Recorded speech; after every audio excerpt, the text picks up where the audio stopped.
बिस्मिल्लाहिर्रहमानिर्रहीम। अस्सलाम वालेकुम। उम्मीद है सब स्टूडेंट ठीक ठाक होंगे, खैरियत से होंगे। तो हमारा यूनिट नंबर 12 चल रहा था, उसके शॉर्ट क्वेश्चन आंसर हमने कर लिए थे। अब हम लॉन्ग की तरफ चलते हैं। तो पहला हमारा question, defined a sound wave and explain it's nature has a longitudinal wave. तो ये वाला जो पूरा सवाल है, इसको हम इसके सॉल्यूशन की तरफ चलते हैं। ठीक, तो स्टूडेंट फर्स्ट ऑफ ऑल ये वाला आंसर आपकी थोड़ा सा आपकी कॉपी बुक में ही मिलेगा। पेज नंबर 249 पर ऊपर हेडिंग डली हुई है साउंड वेव। ठीक, ये पूरी आपने हेडिंग लिख लेनी है। हेडिंग डालकर पहले आपने ये नीचे पूरा जो पैराग्राफ यहाँ से लिखा हुआ है लिक्विड और सॉलिड तक, ये यहाँ तक लिख लेना है। ठीक है, उसके बाद आगे चलते हैं। अब आगे के सवाल की सॉल्यूशन ये रही। हमें सवाल में बोला गया था कि की पॉइंट्स, की प्रॉपर्टीज़ ऑफ साउंड वेव की डिफ़ाइन करनी है। तो ये हमने सारी डिफ़ाइन कर दी। फ्रीक्वेंसी, वेवलेंथ, एम्पलीट्यूड, स्पीड और ट्रिम्बर का मतलब भी प्रोपोगेशन से ही लिया गया है। आप लोग ये लिख लीजिएगा, हेडिंग यहाँ पे ये लिख लीजिएगा। तो आपका फर्स्ट लॉन्ग जो है वो कंप्लीट हो जाएगा। चलते हैं सेकेंड लॉन्ग की तरफ। तो आपका सेकेंड लॉन्ग है discuss the concept of the Doppler effect in sound wave. अब इसका आंसर की तरफ चलते हैं। क्वेश्चन भी बड़ा तो आंसर भी बड़ा होगा। तो डॉपलर इफेक्ट ऑफ साउंड जो है आपका पेज नंबर 263 पे आपकी बुक में मिलेगा। ये वाला पैराग्राफ आपने पूरा लिखना है। द डॉपलर इफेक्ट इज आ से लेकर अगले पेज तक लिख लेना है आपने ये पूरा पैराग्राफ। इसी तरह अगला पेज है जो आपका 264 तक, फ्रीक्वेंसी तक आपने ये डॉपलर इफेक्ट पूरा का पूरा लिख लेना है। उसके बाद आगे सवाल और कंटिन्यू है, पहले यहाँ तक लिख लीजिएगा। डॉपलर इफेक्ट पूरा पैराग्राफ लिखने के बाद आपने ये वाली हेडिंग डालनी है, मोशन ऑफ द एब्जॉर्वर। उसके बाद आपने ये दो हेडिंग्स जो की पॉइंट्स हैं, ये दोनों आपने एज इट इज इस तरह लिखना है। यहाँ तक आपका सेकंड शॉर्ट अभी मुकम्मल नहीं हुआ है, अभी आगे और है। पहले ये दो लाइनें लिख लीजिएगा, दो पैराग्राफ। उसके बाद हमें इसके डेली इफेक्ट बताने थे, तो ये पूरा आपने लिख लेना। उसके बाद आखिर में आपने ये वाला पैराग्राफ लिख लेना, द डॉपलर इफेक्ट द एप्रीकेट्स चेंज। यहाँ से लेकर आपने ये पूरा इमेजिंग तक लिख लेना। तो आपका सेकंड लॉन्ग कंप्लीट हो जाएगा। अब थर्ड लॉन्ग की तरफ चलते हैं।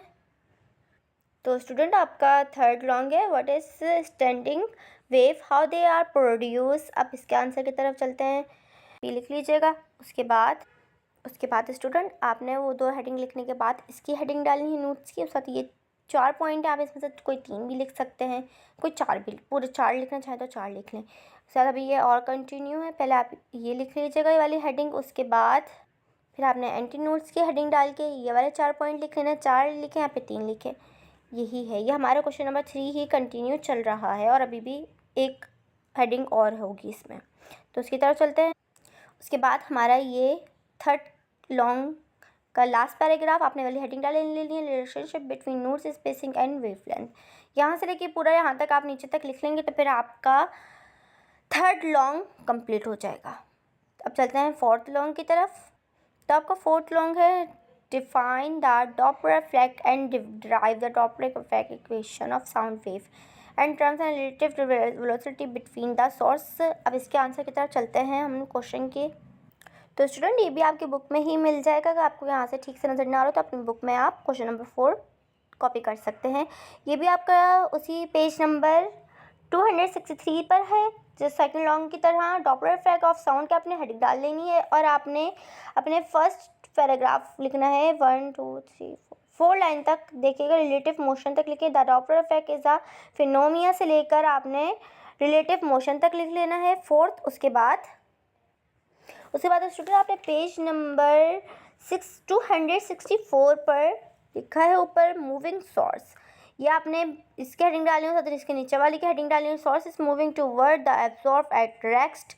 ये आपने पूरी सारी हेडिंग लिख लेनी है। ठीक है, इसके नीचे वाली भी हेडिंग कॉपी कर लीजिएगा और डायग्राम भी आपने बनानी है। ठीक, उसके बाद ये और कंटिन्यू है। अगला पेज भी हम इसी तरह पूरा लिख लेंगे। 265 भी और 266 तक ये पूरा आपका क्वेश्चन नंबर लॉन्ग का 4 आपका कंप्लीट हो जाएगा विद डायग्राम। ठीक, यहाँ तक ये 265 और 66 तक ये आपका पूरा क्वेश्चन कंप्लीट होगा। तो आपको उम्मीद है आपको ठीक से समझ में आ रहा होगा। क्वेश्चन नंबर 4 लॉन्ग, आपका पूरा का पूरा 266 पे ये कंप्लीट हो रहा है।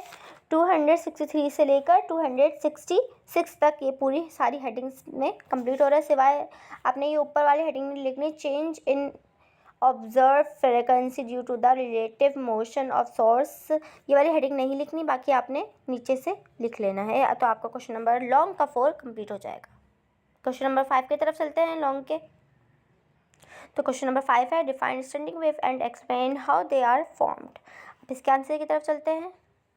तो माय डियर स्टूडेंट, आपने पहले जो है ये वाली हेडिंग लिखनी है आप जहाँ पर आंसर की हेडिंग लिखी हुई है उसके बराबर में जो लिखा है the standing wave is a wave that appear to be standing still even though it is actually oscillation it is form by the superposition. यहाँ से लेके आपने पूरा जो है एंटी नोट्स तक लिखना है, ये नहीं लिखना सी लेक्चर स्टैंडिंग वेव, ये आपने नहीं लिखना, पहले आपने एंटी नोट्स तक ये पूरा द स्टैंडिंग वेव से लेके यहाँ तक लिख लेना है। अभी ये और कंटिन्यू है, पहले आप यहाँ से लिख लीजिएगा, उसके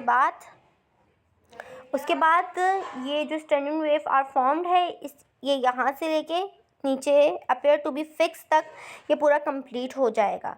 ठीक, तो ये आपका क्वेश्चन नंबर लॉन्ग का 5 भी कंप्लीट हो गया है। अब चलते हैं हमारे लास्ट क्वेश्चन नंबर 6 लॉन्ग का। तो 6 है discuss the concept of harmonic in standing wave.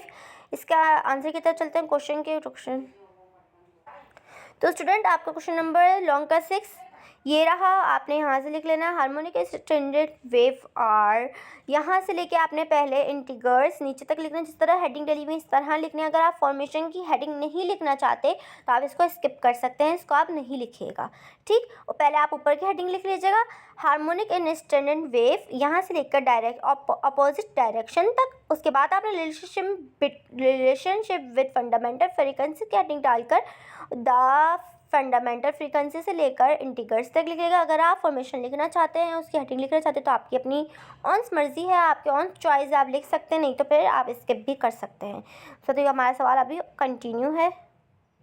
तो 6 का आंसर अभी ये आधा जो था वो ये रहा, उसके बाद आपने ये 2 हेडिंग्स और डालनी है हार्मोनिक सीरीज और नोट्स एंड एंटी नोट्स। ये यहाँ तक आपका पूरा का पूरा कंप्लीट होगा क्वेश्चन नंबर लॉन्ग का 6। उम्मीद है आपको सारे क्वेश्चन अच्छी तरीके से समझ में आ गए होंगे, बस वीडियो को थोड़ी गौर से समझने की ज़रूरत है। अगर आपको समझ में आ गया तो मेरे चैनल को सब्सक्राइब करना एंड वीडियो को लाइक करना मत भूलिएगा। और अगर कोई भी किस्म का क्वेश्चन हो तो आप कमेंट में कर ज़रूर पूछ सकते हैं। अपना बहुत सारा ख्याल रखिएगा, मिलते हैं अगली वीडियो में जिसमें हम अगला यूनिट के क्वेश्चन आंसर सॉल्व करेंगे। अपना बहुत सारा ख्याल रखिएगा, अल्लाह हाफिज़।